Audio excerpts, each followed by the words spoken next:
তৈয়াৰ কৰিবৰ কাৰণে শাসকীয় দলটোৱে কোনো ধৰণৰ ব্যৱস্থা গ্ৰহণ নকৰিলে। আৰু সেইকাৰণে এইবাৰ আগছে দিনৰ কাম কৰিবলৈ খোৱাং সমষ্টিৰ পৰা এজন যোগ্য প্ৰতিনিধি খোৱাং সমষ্টিৰ ৰাইজে বিচাৰিছে। আজি 60 বছৰে যিটো ভুগি আছিলোঁ বিজেপি দিনত কিন্তু সেইটো সম্পূৰ্ণ সমাধান হৈছে। জন্ম হোৱা এজন ইয়াৰ স্থায়ী বাসিন্দা আমি ইয়াত বিচাৰিছোঁ। ইয়াত আমি কোনো লুৰিণজ্যোতি গগৈক আমি নিবিচাৰোঁ। সেই বলু বনাই আছে বান্ধি ৰাখিব পাৰিব মহিলাসকলক, আমি সেইটো কেতিয়াও নাভাবোঁ। আপোনালোকৰ খোৱাং সমষ্টিত আপোনালোকৰ বিজয় মালাকাৰে যদিহে অসমত MLA হ'ব পাৰে, লুৰিণজ্যোতি গগৈ কিয় খোৱাঙত MLA হ'ব নোৱাৰে? 50,000 ভোটত ব্যৱধানত আমি লুৰিণজ্যোতি গগৈক কমাই পঠিয়াম। পৰিৱৰ্তনৰ পৰা পৰিত্ৰাণ বিচাৰিছে পৰিৱৰ্তনৰ পৰা পৰিৱৰ্তন বিচাৰিছে। লুৰিণজ্যোতি যদি সম্পূৰ্ণ বিধায়ক হয় কি ভয়ানক পৰিস্থিতি হ'ব খোৱাং সমষ্টিয়ে চাই লওক। যোনবোৰ চাহ জনগোষ্ঠী বিজেপিত আছে সেইবোৰক ব্যক্তিগত লাভালাভৰ কাৰণে জাতিটোক আমি বলিদান দিব নোৱাৰোঁ। ৰাইজে যে ইমান চিঞৰিছে ইয়াৰ পৰিণতি ভোটৰ সময়ত সাধাৰণ ৰাইজে দিব। সন্মুখত নিৰ্বাচন আছে আৰু নিৰ্বাচনৰ প্ৰাকখনত আমি সমষ্টি আহি উপস্থিত হৈছোঁ। আজি এটা গুৰুত্বপূৰ্ণ সমষ্টিত এই মুহূৰ্তত উপস্থিত আছোঁ, সেয়া হৈছে খোৱাং সমষ্টি। চৰ্চাত আছে খোৱাং সমষ্টি। খোৱাঙত এইবাৰ কি হ'ব? মৰাণ সমষ্টিৰ পাছত এইবাৰ খোৱাং সমষ্টি। বিধায়ক একেগৰাকীয়ে আছে আৰু চক্ৰ গগৈ বিধায়কে 5 বছৰত কি কাম কৰিলে তাৰ হিচাপ নিকাচো আজিৰ তাৰিখত হ'ব। এইবাৰ এই সমষ্টিটো শাসকীয় পক্ষৰ হাতলৈ যাব নে বিৰোধী শক্তিশালী ৰূপত ইয়াতে অৱতীৰ্ণ হ'ব? কেইবাটাও কাৰণত খোৱাং চৰ্চাত আছে। বিৰোধীৰ ফালৰ পৰা ইয়াতে প্ৰাৰ্থিত্বৰ দাবীদাৰ হিচাপে অসম জাতীয় পৰিষদত লুৰিণজ্যোতি গগৈৰ নাম চৰ্চাত আছে আৰু তেওঁ ইতিমধ্যে সংবাদ মাধ্যমত ব্যক্ত কৰিছে যে এই সমষ্টিটোৰ পৰা নিৰ্বাচনত অৱতীৰ্ণ কৰিব বিচাৰে। কংগ্ৰেছেও দাবী কৰিছে আমাৰ প্ৰাৰ্থী আছে, গতিকে আমাকো প্ৰাৰ্থিত্ব লাগে। যদিও আনুষ্ঠানিকভাৱে বিৰোধী মিত্ৰ সম্পৰ্কে কোন প্ৰাৰ্থী হ'ব এতিয়ালৈকে ঘোষণা হোৱা নাই, কিন্তু তৎসত্ত্বেও লুৰিণজ্যোতি গগৈৰ কুচকাৱাজ দীৰ্ঘদিনৰ পৰা এই সমষ্টিটোত চলি আছে। একেদৰে বিৰোধীৰ শিবিৰত কেইবাগৰাকীও প্ৰাৰ্থিত্ব প্ৰত্যাশী আৰু স্বাভাৱিকভাৱেই প্ৰাৰ্থিত্ব প্ৰত্যাশীৰ তালিকাত বৰ্তমানৰ বিধায়ক চক্ৰ গগৈ আছে। অসম গণ পৰিষদৰ প্ৰতিনিধিও বিচাৰিছে মিত্ৰজোঁটৰ ফালৰ পৰা তেওঁলোককো প্ৰাৰ্থিত্ব লাগে, কিন্তু কোনো ধৰণৰ আনুষ্ঠানিক ঘোষণা হোৱা নাই। 5 বছৰৰ সময়ৰ পাছত এতিয়া হিচাপ নিকাচৰ যিহেতু সময় হৈছে, গতিকে আজি আমি খোৱাং সমষ্টিত আহি উপস্থিত হৈছোঁ আৰু ইয়াতে উপস্থিত আছে তৃণমূল পৰ্যায়ৰ নেতাকৰ্মীৰ পৰা জ্যেষ্ঠ নেতালৈকে। তৃণমূল পৰ্যায়ৰ উৎসাহ উদ্দীপনা কিমান, এই খোৱাং সমষ্টিটোৰ পৰা কি বাৰ্তা দিব বিচাৰিব, কিমান শক্তিশালী বিৰোধী শাসকীয় পক্ষ কিমান দূৰ আগবাঢ়ি আছে। আটাইকে ৰাজনৈতিক দলৰ প্ৰতিনিধি অৰাজনৈতিক দলৰ প্ৰতিনিধি আটাইকে আমি স্বাগতম জনাইছোঁ আমাৰ এই অনুষ্ঠানৰ মাজলৈ। গতিকে উৎসাহ আমি নিশ্চয়কৈ দেখিছোঁ। আপোনালোকে দেখিছে এইফালে বিজেপি আছে, হাত দাঙি দিব পাৰে এবাৰ, সংখ্যা যথেষ্ট আছে। অগপ আছে, মিত্ৰজোঁটত যিহেতু আছে, আৰু এইফালে দেখিবলৈ পাইছে অসম জাতীয় পৰিষদৰ প্ৰতিনিধিও আছে। গতিকে AGPৰ জাতীয় পৰিষদৰ উৎসাহ ইয়াত যথেষ্ট আছে। কংগ্ৰেছ কৰ্মীসকলক কিছু আমি দেখিবলৈ পাইছোঁ, সংখ্যাত তাকৰ, কিন্তু উপস্থিতি আছে কংগ্ৰেছৰো। আহিম আপোনালোকৰ ওচৰলৈকে আহিম। প্ৰথমতে আৰম্ভ কৰিছোঁ, আছুৰ প্ৰতিনিধি এগৰাকী মই দেখিবলৈ পাইছিলোঁ। আপুনি অলপ ৰাজনৈতিক দলৰ পৰা আঁতৰি আহক এইফালে। আছুৰ প্ৰতিনিধি হিচাপে এই সমষ্টিটো খোৱাং সমষ্টিটো কিয় গুৰুত্বপূৰ্ণ বুলি ভাবিছে, বিগত সময়ৰ কাম কাজক কি ধৰণে চাইছে? প্ৰথমেই আপোনালোকে এনে এটা সুন্দৰ অনুষ্ঠান এই ঐতিহাসিক খোৱাং বিধানসভা সমষ্টিত ৰাইজৰ মতামত ল'বলৈ আগবাঢ়ি অহাৰ কাৰণে আপোনালোকৰ সদতি পৰিয়াললৈ আমি ছাত্ৰসন্থাৰ মজিয়াৰ পৰা ধন্যবাদ আৰু কৃতজ্ঞতা জ্ঞাপন কৰিছোঁ। এতিয়া মূল কথা, পূৰ্বত মৰাণ বিধানসভা সমষ্টি, বৰ্তমান নৱগঠিত খোৱাং বিধানসভা সমষ্টি। এই সমষ্টিটো বিগত সময়ৰ পৰা কংগ্ৰেছ বিজেপি সকলো দুয়োটা দলেই খোৱাং সমষ্টি বা মৰাণ সমষ্টি দখল কৰিলে। খোৱাঙৰ যিকেইটা মৌলিক সমস্যা, এই সমস্যা কিন্তু আজিও সমস্যা হৈ থাকিলে। আমি বিগত দিনৰ পৰাই খোৱাঙৰ 2খন মহাবিদ্যালয়, খোৱাং মহাবিদ্যালয় আৰু পৃথুৱাৰ মহাবিদ্যালয়ত বিজ্ঞান শাখা প্ৰৱৰ্তন কৰিবৰ কাৰণে আমি ছাত্ৰসন্থাই দাবী জনাইছিলোঁ। কিন্তু আজি তাৰিখলৈকে কি কংগ্ৰেছ কি বিজেপি এই দুয়োটা দলেই এই 2খন মহাবিদ্যালয়ত বিজ্ঞান শাখা প্ৰৱৰ্তন কৰিবৰ কাৰণে কোনো ধৰণৰ ব্যৱস্থা গ্ৰহণ নকৰিলে। যিহেতু এই খোৱাং মহাবিদ্যালয় আৰু পৃথুৱাৰ মহাবিদ্যালয়, ইয়াত আমাৰ যিহেতু খোৱাং এটা গ্ৰামাঞ্চলৰ ছাত্ৰ ছাত্ৰীসকলে বিভিন্ন অসুবিধাৰ মাজেৰে পাঠ্যপুথি তেখেতক গ্ৰহণ কৰিবলৈ আহে, অধ্যয়ন কৰিবলৈ আহে। কিন্তু আজি তাৰিখলৈকে এই দুয়োটা দলেই এই ক্ষেত্ৰত কোনো ধৰণৰ ব্যৱস্থা গ্ৰহণ নকৰিলে। দ্বিতীয় কথা, খোৱাং এটা ঐতিহাসিক সমষ্টি, এই সমষ্টিটোৰ উন্নয়নৰ কাৰণে যেনেধৰণে উন্নয়ন কৰিব লাগিছিলে তেনেধৰণে আচলতে উন্নয়ন হোৱা নাই। খোৱাঙত উদ্যোগ স্থাপন কৰিবৰ কাৰণে আজি তাৰিখলৈ কোনো এটা দলেই ব্যৱস্থা গ্ৰহণ নকৰিলে। কি কংগ্ৰেছ কি বিজেপি যথেষ্ট দিন তেখেতৰ শাসনৰ গাড়ীত আছে, কিন্তু এই সমস্যাটো সমাধান কৰিবৰ কাৰণে কোনো ধৰণৰ ব্যৱস্থা গ্ৰহণ নকৰিলে। এতিয়া আমি আহোঁ বাট পথলৈ। খোৱাঙৰ এটা বৰফুকনালীৰ পৰা শিৱসাগৰ জিলাৰ যিটো ডিমৌ সংযোগী যিটো পথ, এই পথটো বিগত দিনৰ পৰা আমি দেখি আহিছোঁ, আমি দাবী জনাইছোঁ এই পথটো উন্নত মানদণ্ডৰ নিৰ্মাণ কৰিব লাগে। কিন্তু আজি তাৰিখলৈকে এই পথটো নিৰ্মাণ কৰাৰ কাৰণে কোনো ধৰণৰ ব্যৱস্থা গ্ৰহণ নকৰিলে। একেদৰে ঐতিহাসিক মৰিয়া আলি আমি উন্নত মানদণ্ডে নিৰ্মাণ কৰিবৰ কাৰণে বিভাগীয় কৰ্তৃপক্ষক আমি বাৰম্বাৰ দাবী জনাইছিলোঁ। কিন্তু আজি তাৰিখলৈকে যেনেধৰণে এই ৰাস্তাটো নিৰ্মাণ কৰিব লাগিছিলে তেনেধৰণে নিৰ্মাণ কৰা নাই আৰু তাৰ লগে লগে খোৱাং এটা অত্যন্ত এটা গুৰুত্বপূৰ্ণ সমষ্টি এই অঞ্চলটো মৎস্য উৎপাদন হওক খেতি পথাৰৰ পৰা আদি কৰি অত্যন্ত এটা গুৰুত্বপূৰ্ণ এটা সমষ্টি যথেষ্ট স্থল আছে কিন্তু ইয়াত এখন উন্নত মানদণ্ডৰ বজাৰ তৈয়াৰ কৰিবৰ কাৰণে শাসকীয় দলটোৱে কোনো ধৰণৰ ব্যৱস্থা গ্ৰহণ নকৰিলে ইয়াৰ লগে লগে খোৱাঙৰ বিভিন্ন সমস্যা আছে কৈছো নকৰাত তালিকাখন দীঘলীয়া তেন্তে কৰিলে কি 5 বছৰত তেখেতলোকে এইটো কথা আমি ক'ব লাগিব তেখেতলোকে কিছু সংখ্যক তেখেতলোকে ৰাস্তা পথ নিৰ্মাণ কৰিছে যিখিনি আমি কৰিছে সেইখিনি ভালটো আমি ভাল বুলি ক'বই লাগিব ৰাস্তা পথ নিৰ্মাণ হৈছে কিন্তু এতিয়া বহুত পথ নিৰ্মাণ কৰিবৰ কাৰণে বাকী আছে কিন্তু আজি এই অনুষ্ঠানৰ পৰাই আমি দাবী জনাইছোঁ আহ্বান জনাইছোঁ যিয়ে ৰাজপথ দখল কৰিব যিজনে খোৱাং সমষ্টিৰ পৰা বিধায়ক নিৰ্বাচিত হ'ব কোন বিধায়ক নিৰ্বাচিত হয় সেইটো মই ক'ব লগা নাই এজন যোগ্য প্ৰতিনিধি নিৰ্বাচিত হওক যিয়ে যাতে বিধানসভালৈ গৈ আমাৰ খোৱাঙৰ যিবিলাক সমস্যা সেই সমস্যাবিলাক সমাধান কৰিবৰ কাৰণে যাতে উদ্যোগ গ্ৰহণ কৰিব পাৰে তেনে এজন বিধায়ক আমি বিচাৰিছোঁ প্ৰাক্তন আছুৰ নেতা লুৰিণজ্যোতি গগৈ এই সমষ্টিৰ পৰা প্ৰতিনিধিত্ব কৰাৰ মন মেলিছে আপুনি আছুৰ প্ৰতিনিধি আছুৰ কিবা টান এটা আৱেগিকভাৱে টান হওক বা নৈতিকভাৱে টান এটা কিবা আছে নেকি আপোনালোকৰ তেনেধৰণৰ কোনো কথা নাই লুৰিণজ্যোতি গগৈ ডাঙৰীয়াৰ তেখেতে এতিয়া জাতীয় পৰিষদ আছুৰ পৰা তেখেতে বিদায় লৈ পিনে তেখেতে দল গঠন কৰিছে তেখেতৰ যিটো যিবিলাক আপোনাৰ মত আমাৰ আছুৰ লগত সেইটো সম্পূৰ্ণ পৃথক গতিকে আমাৰ যিবিলাক দাবী আছে সেই দাবীবিলাক যিয়ে জনপ্ৰতিনিধি হিচাপে নিৰ্বাচিত হয় তেখেতে কিন্তু দাবীবিলাক সমাধান কৰিবৰ কাৰণে ব্যৱস্থা গ্ৰহণ কৰিব ধন্যবাদ মই পুনৰ আহিম আপোনাৰ ওচৰলৈকে আহিম জাতীয় পৰিষদো আছে ঠিক আছে বিজেপিৰ প্ৰতিনিধি কোনে ক'ব আচ্ছা দীঘলীয়া তালিকা এখন দিছে নকৰাত তালিকা নেতাজনে যি কথা কৈছে তেওঁ আচলতে সম্পূৰ্ণ শুদ্ধকৈ কোৱা নাই 10 বছৰ আগতে যিটো মান সমষ্টি আৰু বৰ্তমান খোৱাং সমষ্টি এই খোৱাং সমষ্টি বিভিন্ন সমস্যাই ভৰি আছিলে আৰু আমাৰ ভাৰতীয় জনতা পাৰ্টীৰ চৰকাৰ 10 বছৰ হোৱাৰ সময়ত আমি এফালৰ পৰা গোটেই সমস্যাখিনি যিমান সমস্যা আছে চব সমাধান কৰি আহিছোঁ হয় একেদিনাই গোটেইখিনি সমস্যা কেতিয়াও সমাধান কৰিব নোৱাৰে কিন্তু আমি কথা দিছোঁ আৰু 5 বছৰ পাছত খোৱাং সমষ্টিৰ যিখিনি সমস্যা আছে গোটেইখিনি শেষ কৰিবলৈ চেষ্টা কৰিম তিনিটা কাম আপোনালোকৰ চকুত পৰা যিয়ে সমষ্টিটোৰ সাংঘাতিক পৰিৱৰ্তন কৰিছে আৰু আপোনালোক উৎসাহিত হৈ পৰিছে তেনেকুৱা বিধায়কগৰাকীয়ে কৰা 3টা কাম প্ৰথম কথা হ'ল কি আপোনালোকে সকলোৱে জানে যে কি আমাৰ খোৱাং সমষ্টিৰ অন্তৰ্গত কলাখোৱা পঞ্চায়তত গোটেই অসমৰ ভিতৰতে প্ৰথম বানপানী হোৱা ঠাই আছিলে কলাখোৱা পঞ্চায়ত আজি দেশতে গোটেই কলাখোৱা পঞ্চায়তটো বানমুক্ত হ'ল আৰু দ্বিতীয়টা কথা হ'ল কি তাৰ ৰাস্তা পদূলিৰ অৱস্থা একেবাৰে বেয়া আছিলে আজি 2 লেনযুক্ত ৰাস্তা পদূলিৰ উপৰিও ট্ৰেইনৰ অভাৰব্ৰিজ নিৰ্মাণ হৈছে ইয়াৰ উপৰি আপোনালোকে বৰফুকন আলি দেখিছে ইয়াৰ উপৰি গোটেই সামগ্ৰিক হিচাপে আজি আপুনি ৰাংচালি পঞ্চায়তলৈ যাওক তাত আগতে গোবাট আছিলে আজিৰ তাৰিখত একেবাৰে 2 লেনযুক্ত পথ হৈছে ইয়াৰ উপৰিও আমাৰ সমষ্টিতে প্লেন য'ত এটা সময়ত পৰিব পাৰিব যুদ্ধ বিগ্ৰহ হ'লে ইত্যাদি গোটেই ব্যৱস্থাবিলাক এই ভাৰতীয় জনতা পাৰ্টীৰ চৰকাৰে কৰিছে কাৰণ চেণ্ট্ৰেলতো কেন্দ্ৰটো আমাৰ ভাৰতীয় জনতা পাৰ্টী চৰকাৰ আৰু ষ্টেটতো ভাৰতীয় জনতা পাৰ্টী চৰকাৰ গতিকে ভাৰতীয় জনতা পাৰ্টী চৰকাৰে এই গোটেই কামখিনি কৰাৰ বাবে আজিৰ তাৰিখত এই সমষ্টিটো দুপৰ উন্নতি হৈছে আৰু আপোনাক মই কথা দিব পাৰোঁ সাংবাদিক মহোদয় অহা 5 বছৰ আমাৰ মাননীয় যিগৰাকী বিধায়ক হ'ব এই গোটেই সমস্যাখিনি আমি এফালৰ পৰা সমাধান কৰি নিবলৈ চেষ্টা কৰিম এইখিনিতে মই এটা কথা কৈছোঁ লুৰিণজ্যোতি গগৈ নালাগে আৰু যোন নাহক খোৱাং সমষ্টিত কিন্তু অহাবাৰ এই 2024 চনত যেতিয়া বিধানসভা নিৰ্বাচন হ'ব এই নিৰ্বাচনত একমাত্ৰ ভাৰতীয় জনতা পাৰ্টীয়ে বিপুল ভোটত এই সমষ্টিৰ পৰা জয়যুক্ত হয় পুনৰবাৰ ঠিক আছে মই আহিম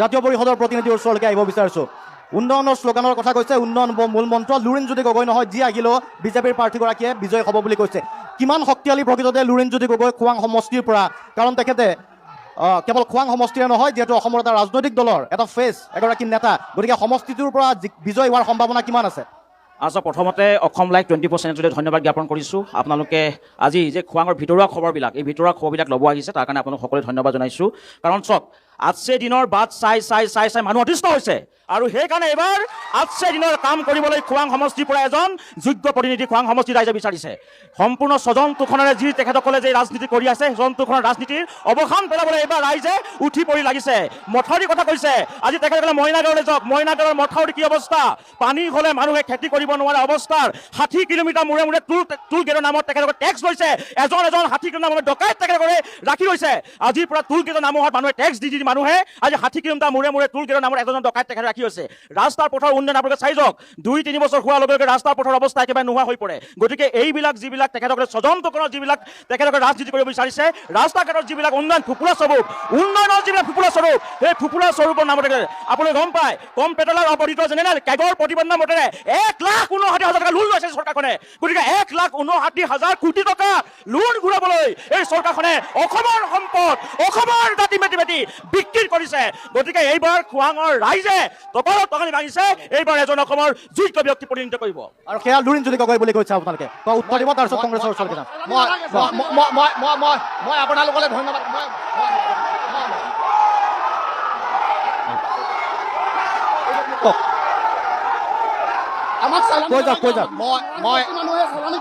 মই সকলোলৈ ধন্যবাদ জ্ঞাপন কৰিছোঁ যে আজি ডেটত তেখেতলোকে অকল উশৃংখল কৰিবলৈ আহিছে আৰু বেলেগ একো নাই আজি আমি লৰুৱাবাসীয়ে আমি আজি 60 বছৰে যিটো ভুগি আছিলোঁ বিজেপি দিনত কিন্তু সেইটো সম্পূৰ্ণ সমাধান হৈছে। চাওক আপুনি, আমাৰ যেতিয়া মধুপুৰ এৰিয়া হওক, কলাখোৱা হওক, লেদাই হওক, য'তে হওক, আপোনাৰ 60 আদি বিজেপি অহা আগে আমি এককাল পানীত ঘূৰিব লাগিছিলে, ৰাস্তা পদূলি নাছিলে, মথাউৰি নাছিলে। আজিৰ ডেটত কিন্তু আমি সুৰক্ষিত হৈ আছোঁ। আমাৰ এঘৰ ৰাইজে আজি ব্যক্তিয়ে খেতি কৰি সেয়েহে আমি সকলোৱে বিজেপি চৰকাৰৰ লগত আছোঁ আৰু বিজেপিৰ লগতে আমি থাকিম। বিজেপি জিন্দাবাদ। ঠিক আছে, এবাৰ কংগ্ৰেছৰ ওচৰলৈকে আহিব বিচাৰিছোঁ। বহক, আহিম। এক ছেকেণ্ড আহিম বাইদেউ, আহিম। ক'ব আপোনালোকে, কওক। কংগ্ৰেছ আমি তেওঁলোকৰ প্ৰথম কথা হ'ল আমি একোৱে উন্নয়ন দেখা নাই। প্ৰথম কথা হ'ল আমি বিজেপিয়ে একো উন্নয়ন কৰা দেখা নাই। আমি দেখিছোঁ অকল বিধায়কজনৰ উন্নতি, তেখেতৰ সাংগু পাংগুসকলৰ উন্নতি।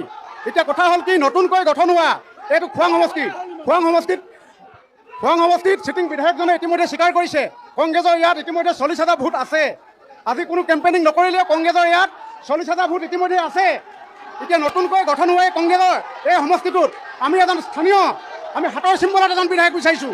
আমি একাধিক ইয়াৰ পৰা চালানী বিধায়ক আমি ইয়াত দেখিলোঁ, বাহিৰৰ পৰা আহি ইয়াত বিধায়ক হোৱা একাধিক ব্যক্তি আমি ইতিমধ্যে দেখিছোঁ, কিন্তু উন্নয়নৰ নামত বিগ জিৰ'। সেয়েহে এবাৰ খোৱাং সমষ্টি ৰাইজে আমাৰ এজন স্থানীয় ইয়াতে জন্ম হোৱা এজন সেৱক বিচাৰিছে। সি লাগিলে জাতীয় পৰিষদে হওক, কিন্তু আমাৰ খোৱাঙতে জন্ম হোৱা এজন ইয়াৰ স্থায়ী বাসিন্দা আমি ইয়াত বিচাৰিছোঁ। ইয়াত আমি কোনো লুৰিণজ্যোতি গগৈক আমি নিবিচাৰোঁ।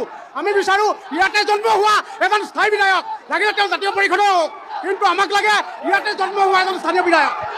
লুৰিণজ্যোতি গগৈ চালানী নহয়, খনিকৰ চাৰিআলি হয়, খনিকৰ চাৰিআলিত জন্ম, জকাই চামগুৰি হয়।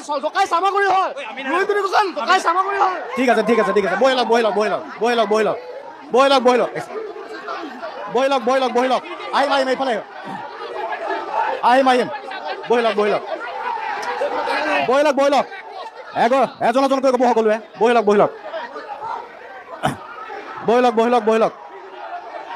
আপোনালোকৰ ওচৰলৈ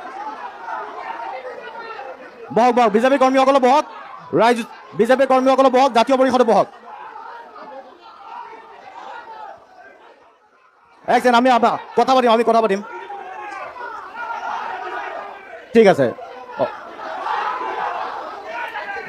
হ'ব। বহি লওক। ঠিক আছে, অভিযোগ আছে, প্ৰতি অভিযোগ আছে, সকলোৱে শুনি যাব আৰু তাৰ পাছত মন্তব্য কৰিব, তাৰ পাছত আমি কথা পাতি যাম। এক ছেকেণ্ড, কওক। আপুনি কৈ আছিলে মই আহিম, পুনৰ আহিম। কোন আছে? মহিলা কোনে ক'ব? বাইদেউ কওক। বিজেপিৰ মহিলাই ক'ব পাৰে, মহিলা প্ৰতিনিধি যদি আছে। এক ছেকেণ্ড, মহিলাৰ উত্তৰখিনি মহিলাই দিব, তাৰপাছত ক'ব। কওক, মহিলা হিচাপে কি ভাবে, কিমান শক্তিশালী লুৰিণজ্যোতি গগৈ? কাৰণ বিজেপিয়ে মহিলাৰ কাৰণে বিভিন্ন ধৰণৰ আঁচনি দি থৈ দিছে আৰু এই আঁচনিৰ পাছত মহিলাসকলে বিজেপিক ভোটদান কৰিব বুলি এটা ভাবি লোৱা হৈছে। গতিকে এগৰাকী মহিলা হৈ আপুনি নাভাবেনে যে বিজেপিয়ে মহিলাসকলক যথেষ্ট আঁচনি দিছে, বাকী কৰিবলগীয়া আৰু একো কাম নাই, তেনেকুৱা এটা ধাৰণা আহিছে নেকি? পোনপ্ৰথমতে আপোনালোকক ধন্যবাদ জ্ঞাপন কৰিছোঁ আমাক আজি এখন মঞ্চ দিয়াৰ কাৰণে। বিশেষকৈ বিজেপিয়ে বিভিন্ন আঁচনি মহিলাসকলক দিছে, কিন্তু দিছে সেই প্ৰলোভনেৰে যে বান্ধি ৰাখিব পাৰিব মহিলাসকলক, আমি সেইটো কেতিয়াও নাভাবোঁ। কাৰণ সেইটো প্ৰলোভন মাত্ৰ, এইটো নিৰ্বাচনী টোপ দিছে, তাৰ বাদে একো কৰা নাই বিজেপি চৰকাৰে। বস্তু মূল্য বৃদ্ধি কৰিছে, গেছ চিলিণ্ডাৰ বাঢ়িছে, অসমত টুল গেট স্থাপন কৰিছে। মাত্ৰ 1250 টকাত মহিলাক বান্ধিবলৈ চেষ্টা কৰিলেও মানুহৰ বিবেক আছে, মহিলাসকলৰো এটা বিবেক আছে। তেওঁলোকে এইবাৰ লুৰিণজ্যোতি গগৈৰ দৰে এজন শক্তিশালী প্ৰাৰ্থীক খোৱাং সমষ্টিৰ পৰা জিকাই পঠিয়াবই আঁচনিৰ টোপেৰে মহিলাক বান্ধি ৰাখিব নোৱাৰে। সেইটো আপোনালোকৰ ভুল প্ৰচেষ্টা। ঠিক আছে, এতিয়া বিজেপি ৰ'ব। এক ছেকেণ্ড, বাইদেউ এই কথাটো কওক। আঁচনিৰে আপোনালোকক বান্ধি ৰাখিব বিচাৰিছে, কওক। এই উত্তৰটো দিয়ক যে 1250 টকা দিছে, কিন্তু মূল্য বৃদ্ধি হৈছে। সেইটো আমাৰ বিজেপি চৰকাৰ দিনত বনোৱা কিয় আছে? বিজেপি চৰকাৰৰ ওপৰতে উল্লেখনীয়। তাৰ উপৰিও আপোনালোকৰ খোৱাং সমষ্টিত আপোনালোকৰ চালানী মাছ কিয় আনিবলগীয়া হ'ল? লুৰিণজ্যোতিক তিনিচুকীয়া লাই বুলি আনি কিয় খেলাবলগীয়া হ'ল? খোৱাং সমষ্টিত কি এজেপি পাৰ্টি নাই নেকি? চালানী মাছ নালাগে।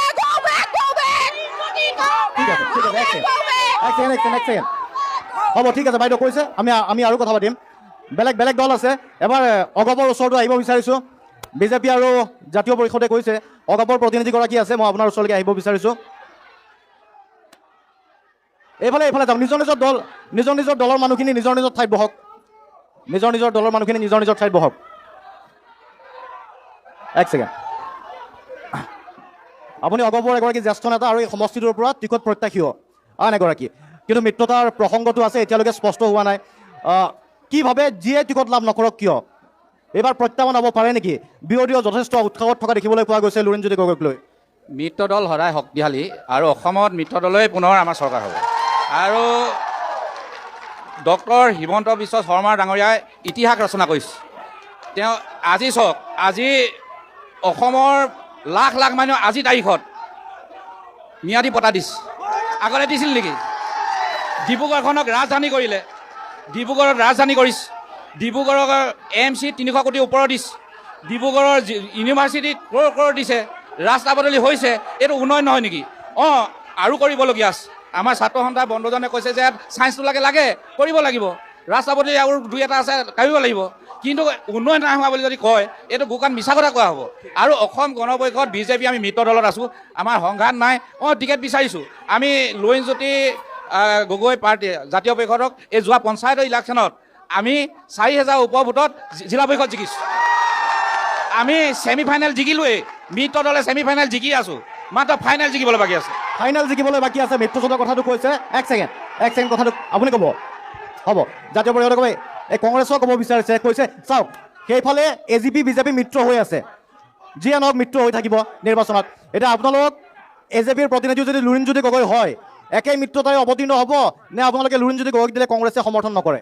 প্ৰথমতে আমি অসম লাইভ 24ক ধন্যবাদ জ্ঞাপন কৰিছোঁ। কিন্তু আমি এতিয়ালৈকে হুলস্থুল কৰা নাই, আমি প্ৰত্যেকৰ কথা শুনিব আহিছোঁ। আমি মিত্ৰতাৰ কথা কৈছে, তেওঁলোকে মিত্ৰতাৰ কথা কৈছে। কথা হ'ল কি, আমাৰ এটাই চিম্বল হাত আৰু একেবাৰে ফেচ হ'ল গৌৰৱ গগৈ। আমি অসমৰ গৌৰৱ গগৈ মুখ্যমন্ত্ৰী হোৱাটো বিচাৰোঁ। আৰু গৌৰৱ গগৈয়ে যদি কয় যে লুৰিণজ্যোতি গগৈ ইয়াতে প্ৰতিনিধিত্ব কৰিব, তেতিয়া আপোনালোকে গৌৰৱ গগৈৰ বিৰুদ্ধেও যাব নেকি? কংগ্ৰেছটো এটা হাইকমাণ্ড দল, গতিকে ইয়াৰ সিদ্ধান্তটো হাইকমাণ্ডে ল'ব। তথাপিও তথাপিও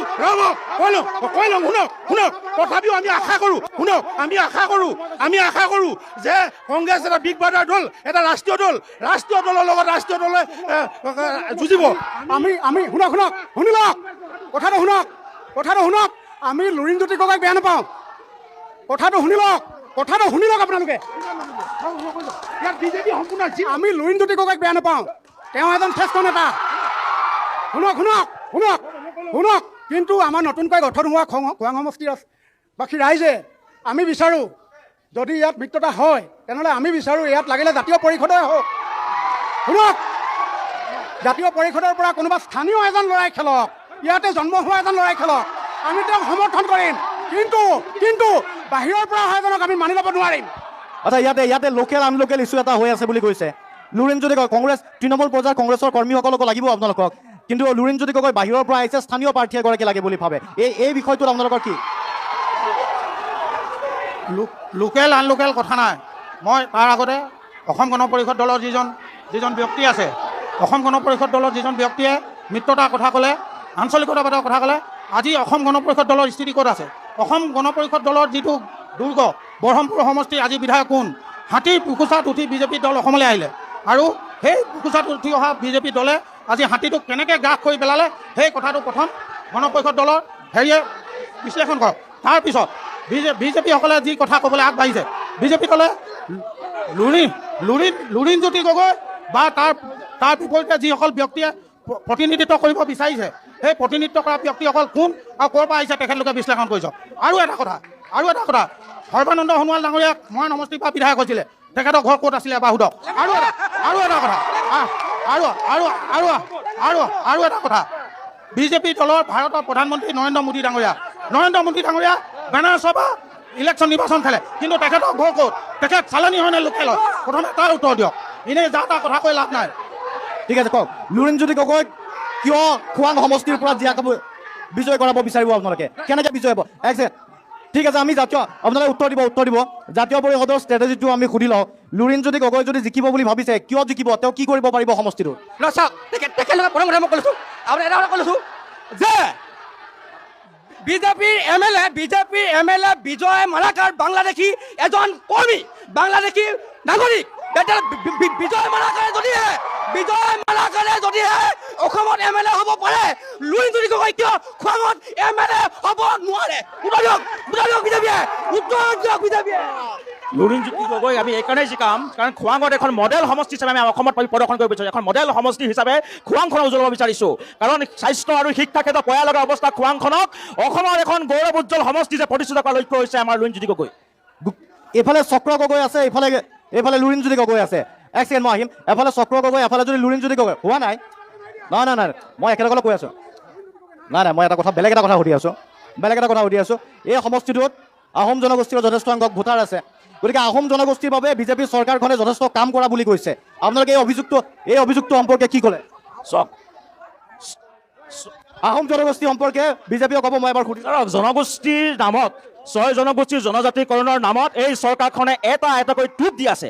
নিৰ্বাচন যেতিয়া আহে তেখেতসকলে বৰশী টোপটো 6 জনগোষ্ঠীৰ আগত লগাই দিয়ে আৰু টোপটো খাব তেখেতসকলে আহ্বান জনায়। গতিকে 6 জনগোষ্ঠীৰ জনজাতিকৰণৰ ইতিমধ্যে সংসদৰ মজিয়াত আছে।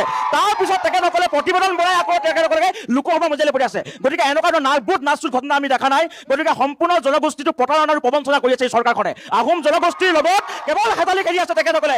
6 জনগোষ্ঠীৰ জনগোষ্ঠীক যেতিয়া আহিব ইছ্যু ডাইভাৰ্ট কৰি তেখেতসকলে জনগোষ্ঠীৰ যিটো ইছ্যু তেখেতে তলপাবলৈ চেষ্টা কৰে। গতিকে এইবিলাক কথা ইতিমধ্যে অসমৰ ৰাইজে বুজি উঠিছে, অসমৰ ৰাইজে জাগি উঠিছে। সজাগ সচেতন আহোম জনগোষ্ঠীটোক কেতিয়াও মিথ্যাচাৰে তেখেতে প্ৰবঞ্চনা কৰিব নোৱাৰে। ঠিক আছে, বিজেপি ক'ব, কংগ্ৰেছে ক'ব, বিজেপিয়ে কওক। আহোম জনগোষ্ঠীৰ ভোটাৰো যথেষ্ট আছে এই সমষ্টিটোত, খোৱাং সমষ্টিটোত। গতিকে আহোম জনগোষ্ঠীৰ বাবে চৰকাৰখনে কি কাম কৰিছে? লুৰিণজ্যোতি গগৈ যদি বিৰোধী প্ৰাৰ্থী হয়, আহোম জনগোষ্ঠী এটা ফেজ হিচাপে ক'ব বিচাৰে।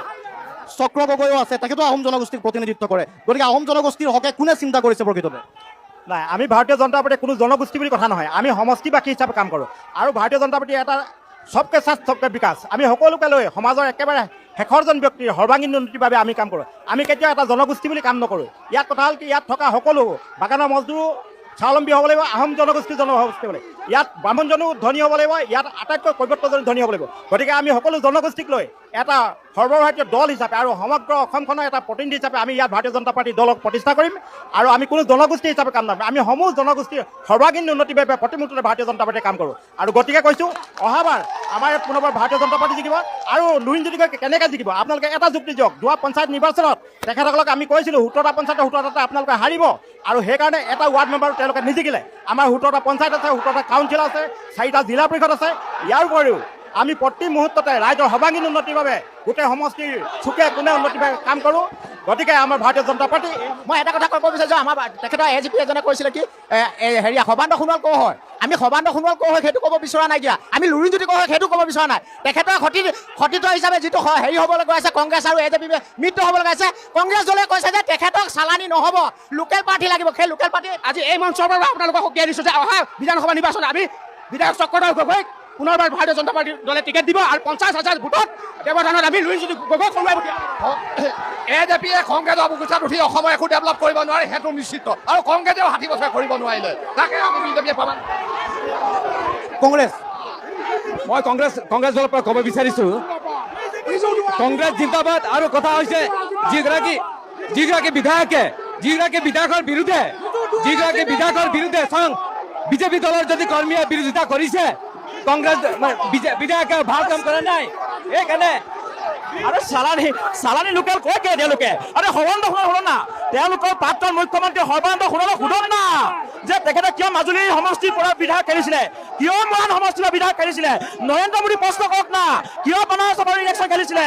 গতিকে বিজেপি দলবিলাক এইবিলাক নিদিব। বিজেপি দলৰ আচৰণ পৰিৱৰ্তনৰ পৰা পৰিত্ৰাণ বিচাৰিছে, পৰিৱৰ্তনৰ পৰা পৰিত্ৰাণ বিচাৰিছে,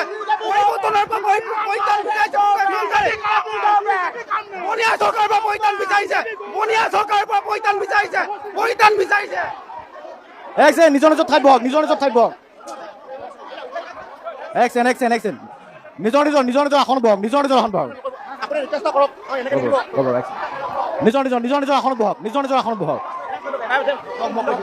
এখন টক শ্ব' হৈছে নে?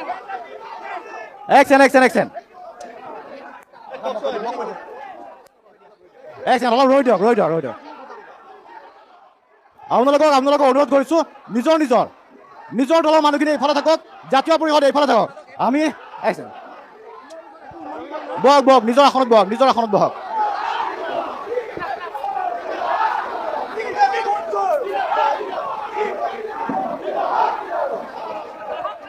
অলপ নিজৰ আসনত বহক, নিজৰ আসনত বহক, সকলোৰে জেগাত যাম। আমি আসনবোৰ ভগাই দিছিলোঁ, নিজৰ আসনত বহিব পাৰে আপোনালোক। আসনবোৰ ভগাই দিছোঁ, নিজৰ আসনলৈকে আহক, নিজৰ আসনলৈকে আহক। একচেন বহি দিয়ক।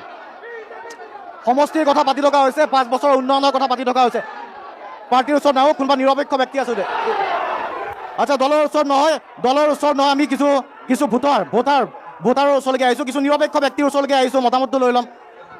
এক ছেকেণ্ড, অলপ পাছত শ্লোগান পাছত এক ছেকেণ্ড ৰ'ব দাদা, এক ছেকেণ্ড। এগৰাকী ভোটাৰ হিচাপে সমষ্টিটোত কেনেকুৱা উন্নয়ন বিচাৰে, কি হোৱাটো বিচাৰে, এগৰাকী যুৱ প্ৰজন্মৰ প্ৰতিনিধি। পোনপ্ৰথমভাৱে ক'ব বিচাৰিছোঁ মই জয় অসম, জয় জুবিন দা। দ্বিতীয়টো কথা হ'ল, আজি বিজেপিয়ে কৈ আছে যে আমাৰ বিধায়ক হ'ব, জাতীয় পক্ষতে কৈ আছে তেখেতৰ বিধায়ক হ'ব, কংগ্ৰেছে কৈছে তেখেতৰ বিধায়ক হ'ব, কিন্তু জয় পৰাজয়টো আমাৰ হাতত নাই, জয় পৰাজয় ৰাইজৰ হাতত আছে। ৰাইজে সিদ্ধান্ত ল'ব, ৰাইজে নিশ্চিত সিদ্ধান্ত ল'ব। বৰ্তমান সময়ত মই এজন নিৰপেক্ষ মানুহ হিচাপে, মই এজন ভোটাৰ হিচাপে এটাই ক'ব বিচাৰিছোঁ যে আমি ইয়াত পাৰ্টি চাই নহয়, আমি প্ৰাৰ্থী চাই ভোট দিব লাগে। আমাৰ বিবেক, আমাৰ বুদ্ধি, আমি 5 বছৰৰ কাৰণে আমি এজন এনেকুৱা মানুহক ভোট দিব লাগিব যোনজন মানুহে নিজৰ পৰিয়াল কেন্দ্ৰিত নহয়, ৰাইজৰ কাৰণে কাম কৰিব লাগিব, এজন ভোটাৰ, প্ৰথম কথা। দ্বিতীয়টো কথা হ'ল, আমাৰ নতুন প্ৰজন্মক লৈ পেলাই তেখেতসকলে কি পৰিকল্পনা কৰিছে, তেখেতৰ ব্লু প্ৰিণ্টটো কি, সেইটো লৈ পেলাই তেখেতসকলে কাম কৰিব লাগিব। আৰু এটা কথা দুখিত হ'লোঁ আজি মই, যিহেতু আজি ইয়াত ৰাস্তা পদূলিৰ কথা চলি আছে, কিন্তু আমাৰ ইয়াত আদিবাসী, আমাৰ নিজৰ ভাই বন্ধু সকলো আছে, তেখেতৰ কথা কিন্তু তেখেতসকলৰ কথা আজি কোনো ইয়াত আলোচনা কৰা নাই। মই এটা কথা ক'ব বিচাৰিছোঁ, আমাৰ বৰ্তমান সময়ত অসমীয়া বুলি ক'লে আমি সকলোৱে অসমীয়া, আদিবাসীও অসমীয়া, আমিও অসমীয়া, বিহাৰী ভাষী অসমীয়া, আমি সকলোৱে অসমীয়া। কিন্তু মই এটা কথা ক'ব বিচাৰিছোঁ, আজি মই এটা কথা জানি দুখিত যে গোটেই ভাৰতবৰ্ষত, অসমত আমাৰ আদিবাসী জনগোষ্ঠী ভাই বন্ধুসকলক, আই মাতৃসকলে অসমত, ভাৰতত, বিশ্বত আটাইতকৈ কম দৰমহা পোৱা শ্ৰেণীৰ জাতি তেখেতসকলে, 250 টকা পায় তেখেতসকলে। প্ৰথম কথা, এতিয়া মই দুখিত কি কাৰণে হৈছোঁ, যদি 250 টকা পায়, মই নিজৰ দুখটোহে কৈছোঁ। এতিয়া কথাটো হ'ল, তেখেতসকলক প্ৰতিশ্ৰুতি দিছিলে 351 টকা কৰিম বুলি, কিন্তু নকৰিলে। দ্বিতীয় কথাটো হ'ল, আঁচনি যে দি আছে মহিলাসকলক, আমাৰ আই মাতৃসকলে যে আঁচনি পায়, মই বিচাৰিছোঁ আঁচনিৰ লগতে তেখেতসকলক কৰ্ম সংস্থাপন দিব লাগে। মই ভাবোঁ ফ্ৰীতে পইচা দি পেলাই, লোন লৈ পেলাই, ঋণ লৈ পেলাই আমাক বোঝা মাৰি, আমাক চেপি মেলি মাৰিব, যোনে চৰকাৰ নাথাকক, আমাক লাগে সংস্থাপন। মহিলা হওক, পুৰুষ হওক, আমাৰ ল'ৰা ছোৱালী হওক, আমাক সংস্থাপন লাগে। মহিলাসকলে 1250 টকা পাই আছে, মই বিচাৰিছোঁ তেখেতে 3000 পাব লাগে, লগতে সংস্থাপন দিয়ক। সংস্থাপন বহুত কাম আছে, সংস্থাপন চৰকাৰে যদি বিচাৰিব, যাৰে চৰকাৰ নহওক, চৰকাৰে যদি ভাবে মহিলাসকলক 1250 টকাৰ লগতে বেছিকৈ দিব পাৰি, কিন্তু সংস্থাপন দিব লাগিব। নহয়, মই আপোনাক কি কৈছোঁ, 1250, শুনি লওক আপুনি, 1250 টকা দিছে, মই কৈছোঁ 1250 টকাত মহিলাক 3000 দিয়ক, লগতে সংস্থাপন দিয়ক বুলি কৈছোঁ। ফ্ৰীতে নালাগে, ঋণ লৈ চলাব নালাগে আমাৰ, সেইটো কৈছোঁ মই। ঠিক আছে, চৰকাৰে আগফালে। আচ্ছা, বহক, আপোনালোকে ক'ব। দুটা কথা ওলাইছে, এটা এগৰাকী নিৰপেক্ষ ভোটাৰে ক'ব বিচাৰিছে বাগানৰ কথা। বাগানত যি ধৰণৰ সমস্যা আছিল, সেই সমস্যাবিলাক যি প্ৰতিশ্ৰুতি আছিল, প্ৰতিশ্ৰুতি মতে সমাধান নকৰিলে, সেইটো কৈ লওক। তাৰ আত্মসংস্থাপনৰ কথাটো আছে, ক'ব, চবেই ক'ব, কিন্তু বেছি দীঘল নহয়। কোন বাগানত কোনে কাম কৰে? তেখেতে যিটো কথা কৈছে, আজি কংগ্ৰেছৰ দিনত আছিলে 116 টকা, আজি কিন্তু 250 টকা আৰু আজি 30 টকা কেবিনেটে গ্ৰহণ কৰিছে। ইয়াৰ উপৰিও কিন্তু আমাৰ বাগান অঞ্চলত ৰাস্তা পদূলিকে ইত্যাদি কৰি বহুখিনি কাম হৈছে, জগন্নাথ ভৱন হৈছে, ৰাস্তা পদূলি হৈছে, MBBS চিট 30টা বাঢ়িছে। আপুনি বাগানত নহয় বুলি কৈছে? বিক্ৰম খাৰিয়া, মোৰ নাম বিক্ৰম খাৰিয়া, মই পিয়ৰ আদিবাসী হয়।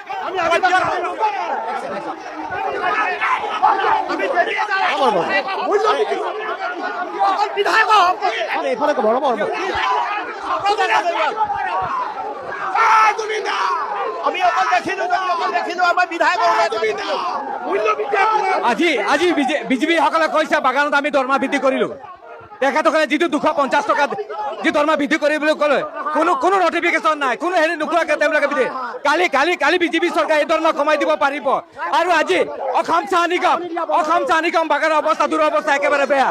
আৰু ভাৰতীয় চৰকাৰ, যিটো কেন্দ্ৰ চৰকাৰ যি বাগান আছে, শুনক, কেন্দ্ৰ চৰকাৰৰ যি বাগান আছে, এই খোৱাং বাগান আছে, খোৱাং চাহ বাগানত আজি দৰমহা নাই, অৱস্থা নাই, আৰু কেন্দ্ৰ চৰকাৰে 29টা আইন বাতিল কৰিলে। আজি বিজেপি কিয় উন্নতিৰ কথা কয় আৰে পাৰ্টি লৈ এটা হ'ব এটা হ'ব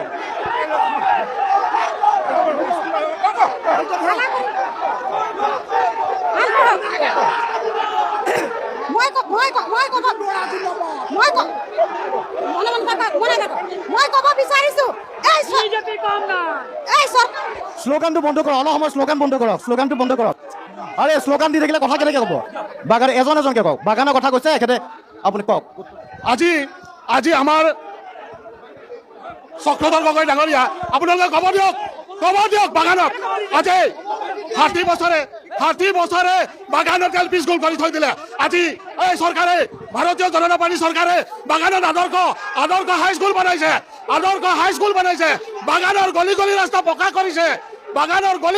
পকা কৰিছে গৰ্ভৱতী মহিলাক বাগিচাৰ গৰ্ভৱতী মহিলাক 15,000 টকা পইচা দিছে সমাজ উঠি দিছে আৰু বহুত কাম কৰিছে 70 বছৰে কংগ্ৰেছে কৰিব নোৱাৰা কাম আজি ভাৰতীয় জনতা পাৰ্টি কৰিব পাৰিছে ধন্যবাদ বৈ দিয়ক এনেকৈ উত্তৰ দিব নোৱাৰে এনেকৈ উত্তৰ দিব এক ছেকেণ্ড মই দিম এক ছেকেণ্ড অনুগ্ৰহ কৰি আপোনালোকে বহি লওক এনেকৈ নহ'ব কওক বাগানৰ কথা আছে সমষ্টিটোৰ কথা আছে লুৰিণজ্যোতি গগৈৰ কথা আছে শ্লোগানখিনি অলপ বন্ধ কৰি দিয়ক কথাটো শুনক আজি মই আমাৰ এণ্ডুৱেল কোম্পানীৰ বিষয়ে কথা ক'ম মই 4 বছৰ দিন বিজেপি গভৰ্ণমেণ্টে আমাৰ এণ্ডুৱেল company central government undertaking company হয় সেইখন কোম্পানীক বিজেপি চৰকাৰে লোন পৰ্যন্ত নিদিলে সদিনা নামৰ পতাই কিনে মোদী ডাঙৰীয়াই 12,000 কোটি টকা দান দি গ'ল কিন্তু আমাৰ এণ্ডুৱেল কোম্পানীক 3,000 কোটি টকা দিয়া হলেও আমাৰ কোম্পানী উদ্ধাৰ হ'লহেঁতেন কিন্তু বাগিচাৰ শ্ৰমিকক বিজেপি গভৰ্ণমেণ্টে একেবাৰে মাহি চেকুৰে চাইছে ঠিক আছে অভিযোগ দিছে হ'ব পাছফালে এইফালে আছো বহা ঠাইখিনিত বহি দিয়ক এক ছেকেণ্ড আপোনালোকৰ ওচৰত তেতিয়া আহিব পাৰিম কথাখিনি অকণমান ঠাই দি দিয়ক অলপ এইফালে আহি দিয়ক কথাটো শুনিব তাৰ পাছত উত্তৰ দিব অভিযোগ থাকিব তাৰ পাছত উত্তৰ দিব এটা এটাকে কথাটো কিমান দূৰ সত্য কাৰ কিমান শক্তি আমি যুক্তিত গম পাম কওক যুক্তি কি বিৰোধী ঐক্যৰ কথা কৈ আছে শাসক পক্ষৰ ঐক্যৰ কথাটো এবাৰ সুধি চাওক বিৰোধী ঐক্যৰ কেণ্ডিডেট কোন হ'ব অসমৰ ৰাইজে ইতিমধ্যে গম পাই গ'ল কিন্তু শাসক পক্ষৰ কেণ্ডিডেট কোন আছে সোধকচোন ক'ব উত্তৰ দিব পাৰে যদি আপুনি সোধক তেখেতলোকক সোধক শাসক পক্ষৰ হয় কোন প্ৰতিনিধি কোন তাৰ উত্তৰ এইসকলে যদি চেলা চামুণ্ডাই দিব পাৰে এই নন্দী ভিন্দিয়ে যদি দিব পাৰে আপুনি সোধক মই এইটোৱে কৈছোঁ আপুনি এবাৰ সুধি চাওক তাৰপিছত ঠিক আছে চক্ৰ গগৈ কৈছে যে আপোনালোকৰ প্ৰাৰ্থী এক ছেকেণ্ড ৰ'ব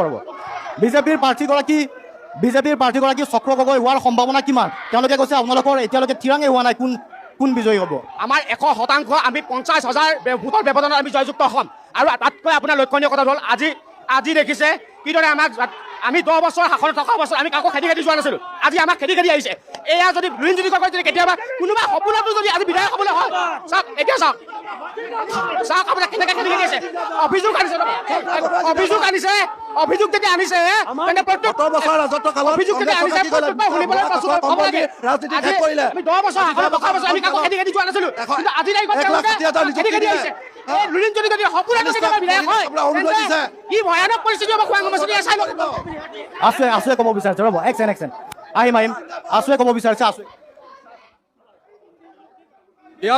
ইয়াত উপস্থিত থকা প্ৰতিটো ৰাজনৈতিক দলৰে যি এটা বিশৃংখলা পৰিস্থিতি দেখি আমি আচৰিত হৈছোঁ আমি আচলতে অৰাজনৈতিক ছাত্ৰ সংগঠনৰ প্ৰতিনিধি হিচাপে ইয়ালৈ আহিছিলোঁ আচলতে এতিয়া এই খোৱাং সমষ্টি উন্নয়ন কৰিবৰ কাৰণে আমি কেনে এজন আচলতে বিধায়ক আমি নিৰ্বাচিত কৰিব লাগে এই চিন্তা চৰ্চা কৰি আচলতে ভাবিছিলোঁ এই অনুষ্ঠানলৈ সকলো ৰাইজ আহিছিলে আমি কংগ্ৰেছ বিজেপি ৰাইজৰ দল বা জাতীয় পৰিষদ প্ৰতিটো ৰাজনৈতিক দলকে চালোঁ খোৱাং অঞ্চলত যিবিলাক মৌলিক সমস্যা এই সমস্যাসমূহ সমাধান কৰিবৰ কাৰণে তেখেতলোকে কিন্তু চৰকাৰ কোনো আহ্বান কৰিবৰ কাৰণে একো ব্যৱস্থা গ্ৰহণ নকৰিলে কেৱল মাত্ৰ বিজেপি ৰাইজৰ দল কংগ্ৰেছ যোনে নহওক লাগিলে সকলো তেখেতলোকে বিশৃংখলতা সৃষ্টি কৰিবলৈ চেষ্টা কৰিলে খোৱাং সমষ্টি ঐতিহাসিক খোৱাং সমষ্টি এই খোৱাং বিধানসভা সমষ্টি লৰুৱা মৌজাৰ অন্তৰ্গত লেজাই কলাখোৱা অঞ্চলত সদৌ অসম ছাত্ৰ সন্থাই বিগত দিনৰ পৰাই আমি দাবী জনাই আহিছিলোঁ আপোনালোকে মনে থাকক আমাৰ কথা শুনক আমি কৈ আহিছিলোঁ লেজাই কলাখোৱা অঞ্চলত এখন মহাবিদ্যালয় স্থাপন কৰিব লাগে যিহেতু ডিব্ৰুগড়লৈ যাবলৈ লেজাই কলাখোৱা অঞ্চলৰ পৰা প্ৰতিজন ছাত্ৰ ছাত্ৰীয়ে 300ৰ পৰা 500 ভিতৰত তেখেতলোকে মাচুল ভৰিব লগা হয় গতিকে আমি ছাত্ৰ সন্থাই দাবী জনাই আহিছিলোঁ কলাখোৱা বা লেজাই অঞ্চলত এখন মহাবিদ্যালয় স্থাপন কৰিব লাগে আজি তাৰিখলৈকে এই ক্ষেত্ৰত কোনো ব্যৱস্থা গ্ৰহণ নকৰিলে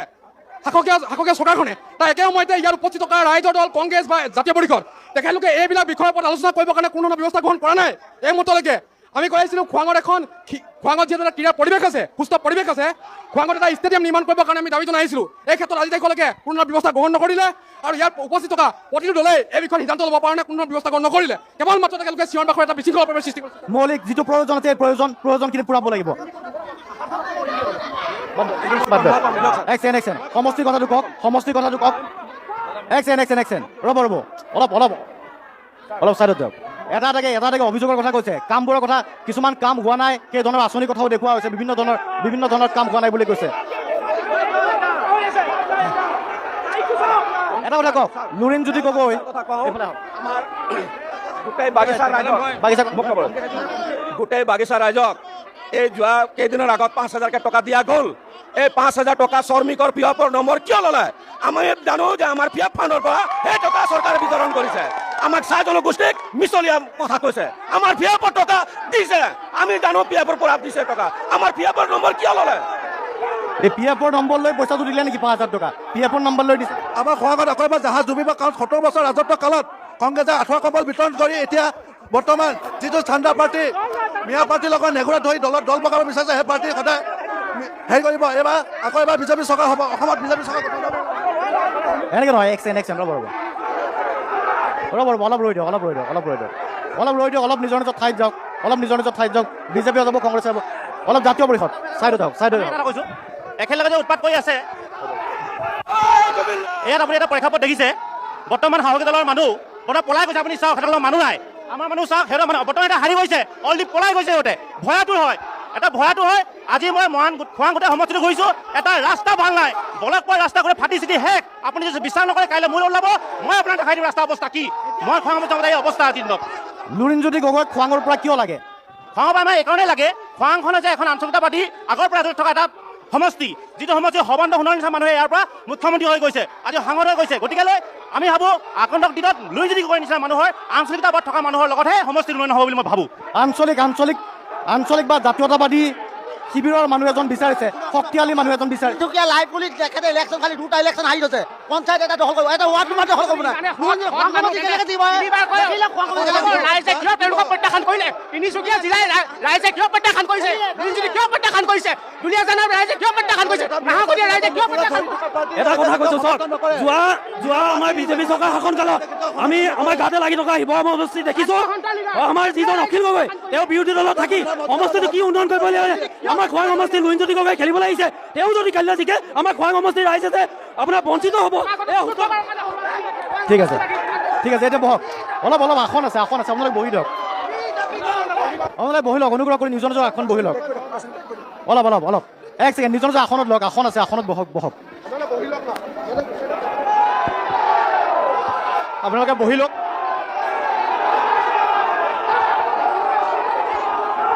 আসন বহি লওক।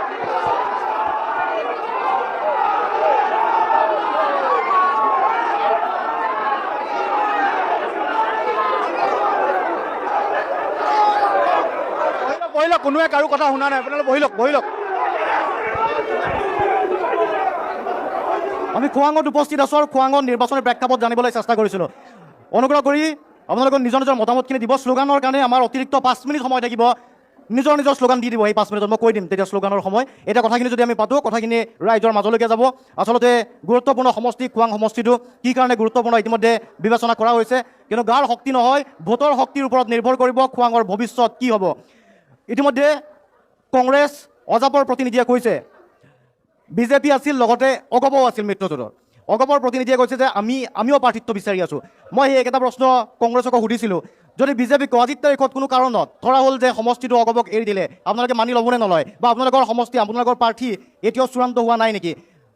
ছাৰ্ভে চলি আছে নেকি? নহয়, প্ৰথম কথা আমাৰ দলৰ ওপৰত বিশ্বাস আছে। আমাৰ ভাৰতীয় জনতা পাৰ্টি যি যোৱা 10টা বছৰে আমাৰ ভাৰতীয় জনতা পাৰ্টিৰ আমাৰ বিধায়ক আছিলে, অনাগত আৰু 15টা বছৰৰ কাৰণে ভাৰতীয় জনতা পাৰ্টিৰ টিকেট খোৱাং সমষ্টিত বিধায়ক থাকিব। আৰু আপোনাক এই মঞ্চৰ পৰা, এই প্ৰেক্ষাগৃহৰ মঞ্চৰ পৰা আপোনাক কথা দিছোঁ, লুৰিণজ্যোতি গগৈ হওক বা অন্যতা তেওঁলোকৰ মিত্ৰজোঁটে যাকেই নিদিয়ক, আমি অতি কমেও 50,000 ভোটৰ ব্যৱধানত আমি জয়যুক্ত কৰি বিধানসভাৰ মজিয়ালৈ পঠিয়াম। সেয়া আমাৰ দৃঢ় বিশ্বাস। ঠিক আছে, এটা কথা কৈছে মোক, ৰ'ব কংগ্ৰেছ আহিম। জাতীয় পৰিষদে উত্তৰটো দিয়ক, জাতীয় পৰিষদে এটা উত্তৰ দিয়ক। এটা বিজেপিয়ে কৈ আছে এই প্ৰশ্নটোৰ উত্তৰটো আপোনালোকে দিব লাগে আৰু ৰাইজৰ স্পষ্ট হ'ব। চাওক, খোৱাঙৰ ৰাজনীতি অসম জাতীয় পৰিষদৰ গোটেই অসমৰ ৰাজনীতি, সেইবাবে উত্তৰখিনি যাব লাগে ভালদৰে ৰাইজে বুজিব। এই কথাটো কোৱা হৈছে যে লুৰিণজ্যোতি গগৈয়ে পঞ্চায়ত নিৰ্বাচনতো অসম জাতীয় পৰিষদৰ পৰাজিত হৈছিল। এইবাৰ উত্থানটো কি ধৰণে হ'ব, আপোনালোকৰ পৰিকল্পনাটো কি, ৰাইজে কেনেকৈ বিজয় কৰিব কওক? লুৰিণজ্যোতি গগৈ ডাঙৰীয়াৰ দীৰ্ঘম্যাদী খোৱাং সমষ্টিক লৈ পৰিকল্পনা আছে। আজি বিজেপি দলৰ যি শাসন 10 বছৰ তেখেতৰ বিধায়ক আছে, সেই বিধায়কে পৰিয়ালক লৈ যি কাম কৰিলে, কোনসকল ব্যক্তি উন্নতি সাধন হৈছে সেই কথাখিনি লক্ষ্য কৰিব লাগিব। আৰু আটাইতকৈ ডাঙৰ কথা হিতাধিকাৰী কথা কৈছে। হিতাধিকাৰী কাক বনাইছে? হিতাধিকাৰী বাছনিৰ ক্ষেত্ৰত বিভাজন কিয়? চাহ জনগোষ্ঠীৰ লোকসকল সকলোৱে পিল প্ৰপাৰ্টি লাইন, তাত বাছনি কিয় হয়? বাকীসকল সমষ্টিটোত কিবা চক্ৰ গগৈৰ বিৰুদ্ধে, বিজেপিৰ বিধায়কৰ বিৰুদ্ধে কিবা দুৰ্নীতি বা অন্যজনৰ অভিযোগ আছে নেকি? চক্ৰ গগৈ আমাৰ অনুসূচিত জাতিৰ নামত যিবোৰ জলাশয় বিল আছে, সকলো মুষ্টিমেয় 2-3জন মানুহক লৈ গোটেই বিল আমাৰ অনুসূচিত জাতিৰ বিল তেওঁলোকে ধ্বংস কৰিছে। আৰু তেওঁলোকে মিয়াক বিৰোধিতা কৰে। মিয়া কালি তেওঁলোকে ভৰণ পোষণ দিছে, আমাৰ বিল জলাশয়বোৰ চব খতম কৰি দিলে। মিয়া কালি তেওঁলোকে বিল জলাশয়বোৰত মাছ মাৰিবলৈ লগাই দিছে। এই যুৱক এজনে কিবা এটা ক'ব বিচাৰিছিল, কি ক'ব? উত্তৰ দিব লাগিব না। একচেন বিজেপিৰ ওচৰত যাম, উত্তৰ বাইদেউৰ ওচৰত গৈ আছো। হ'ব, একচেন উত্তৰটো দিব দিয়ক। কংগ্ৰেছ প্ৰথম কথা হ'ল বিজেপিয়ে একো উন্নয়ন কৰা নাই, চিঞৰি ৰণ জিকিবলৈ আহিছে ইয়াত। বিজেপিয়ে ইয়াত অকল চিঞৰি ৰণ জিকিবলৈ আহিছে। আমাৰ ভাৰতীয় জাতীয় কংগ্ৰেছৰ পৰা 3জন প্ৰাৰ্থীয়ে ইয়াত প্ৰতিনিধিত্ব কৰিবলৈ বিচাৰিছে। তাৰে যিকোনো এজনকে আমাক দিলে আমি তেওঁক বৃহৎ ভোটৰ ব্যৱধানত বিজয়ী কৰাম আৰু গৌৰৱ গগৈ হাত শক্তিশালী কৰিম।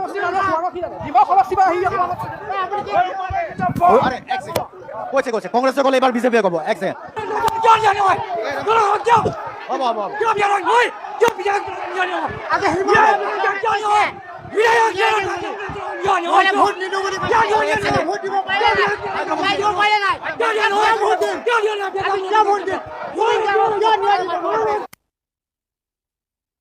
হয় 10 বছৰে কাম কৰা দেখা নাই, তেতিয়াহ'লে তেওঁলোকক কি বুলি ক'ব লাগিব? আপোনালোকে চবে বুজি লওক। চকুমুটা খুলি ল'লে বন্ধ হৈ আছে।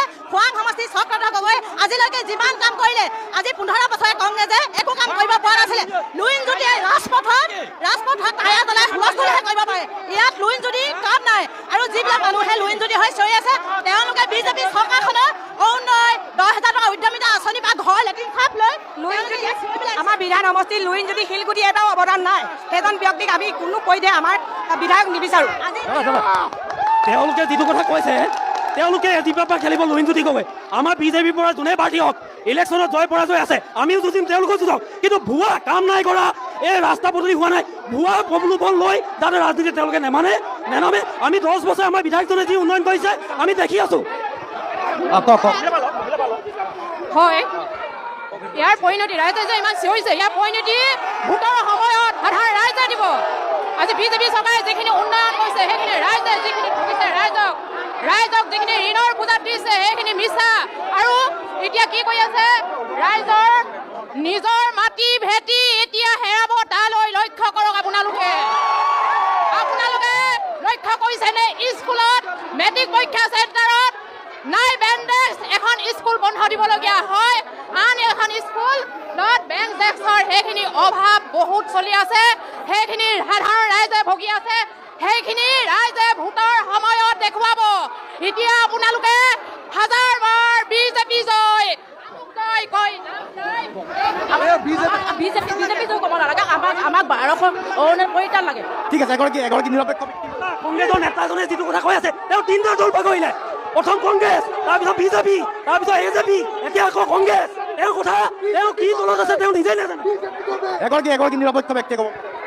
আচলতে যিটো পৰিৱেশ হৈছে, এনেকুৱা ধৰণৰ পৰিৱেশ হ'ব নালাগে। ৰাজনীতি সকলো কাৰণ গণতন্ত্ৰ দেশত ভোট দিয়া মানে ৰাজনীতি কৰা, যি দলে নহওক। গণতন্ত্ৰ দেশত গণতন্ত্ৰ দেশত ভোট দিয়া মানে ৰাজনীতি কৰা। গতিকে আপোনালোকে এনেকুৱা ধৰণৰ পৰিৱেশ এটা সৃষ্টি কৰি আমাৰ খোৱাং সমষ্টিটোক লজ্জিত নকৰিব, যোন দলে নহওক। কিন্তু এনেকুৱা এটা পৰিৱেশ হ'ব নালাগে। আমি মূল কথা হৈছে, মই সকলোৱে কথাখিনি শুনিছোঁ, সপক্ষে বিপক্ষে যিসকলে কথাখিনি কৈছে শুনিছোঁ। কিন্তু মূল কথাটো হৈছে তেওঁলোকৰ যি বিজেপি চৰকাৰে কাম কৰিছে, এইটো সঁচা কথা, নাই কোৱা বুলি ক'লে। কিন্তু যিখিনি আমাৰ যিজন স্থানীয় খোৱাং সমষ্টিৰ বিধায়ক, তেওঁ যে বহুত বিফলতা হৈছে, এইটো কিন্তু অপ্ৰিয় সঁচা। ৰ'ব, বিফলতা হৈছে, তাৰ কিছুমান যুগুতকাৰ আছে। কিন্তু কথাটো হৈছে কি, সামাজিকভাৱে যিখিনি কাম কৰিব লাগে বা এজন বিধায়কে যিখিনি কাম কৰিব লাগে, আমি ভাবোঁ এই খোৱাং সমষ্টিত এবাৰ নতুনকৈ এজন বিধায়ক আমাৰ যিজন পুৰণি বিধায়ক আমি সেই বিধায়কজনৰ বদলি আমাক নতুন মুখৰ পৰাকে লাগে তেনেকৈ লুইনজ্যোতি গগৈ নতুন মুখৰ পৰাকে হৈছে হিমন্ত বিশ্ব শৰ্মাই কৈছিলে যেতিয়ালৈকে আমি